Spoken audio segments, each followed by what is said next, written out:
in China is going to be declining soon in the number of people of working age and eventually in total numbers because they're not having children. But second, they have no ability because of their culture to do immigration. We do immigration well. We whine about it, but we do it better than everybody else. Have you made that argument to Steve King? Not to Steve King, but I talked to a lot of Republicans, and obviously disappointed everybody is in some of the comments Steve King has made that come across as unpleasant in talking about certain ethnic groups. And I think that's unfortunate, and he does the position that he's trying to put forward grave disservice when he does that, and that should never be done by anybody. Disservice to the Republican Party? No, because the Republican Party made it very clear he's off in a corner by himself with those thoughts. The modern Republican Party is exactly not there, and when that sort of thing gets said, that gets slapped down very hard. Boehner did it, everybody else did it. That can't happen. Look, the Republican Party can and should represent all Americans of all backgrounds. If you want to be free and left alone and run your life and take care of your family and go to whatever church, synagogue, or mosque you want to and deal with life as you wish to, it's a free country. That's the point of the Constitution.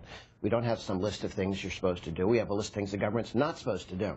That's the list. The list isn't you have to be this religion or do that or say this or think this. You can do anything you want, and the government can't do everything it wants. The Constitution is a list of things the government cannot do, is not allowed to do, and a very short list of things that they're supposed to do competently, and we're working on getting them to only do those things on the list, and the competent part is also kind of important. Speaking of what the government can do, Eric Holder yesterday, Attorney General in San Francisco at the American Bar Association, announces that he would like to see reduced sentencing for low-level, nonviolent drug criminals.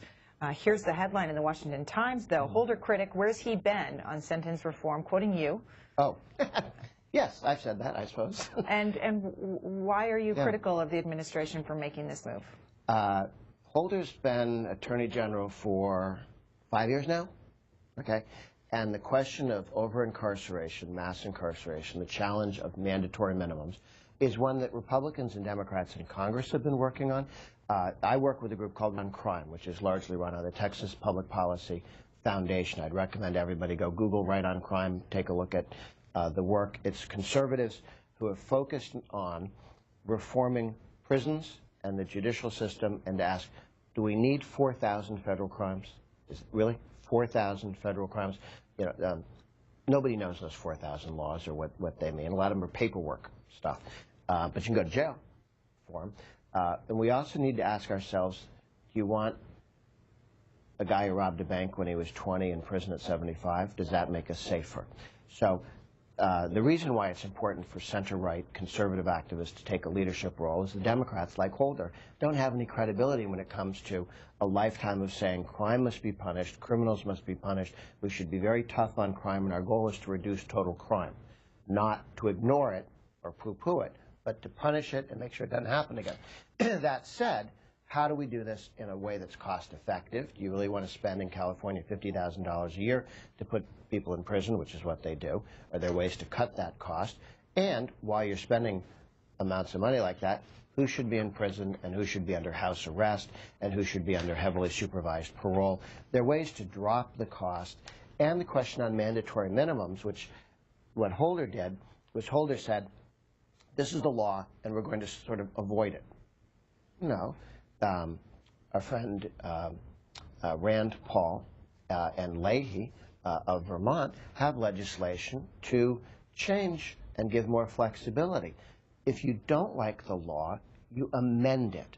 You bring a bill up and change it. You don't have some discount somewhere going, we will ignore the law. That's not the way you do stuff. I know the president sets a bad example for the rest of his cabinet officers when he decides not to obey the law on health care, but Holder shouldn't do it that way.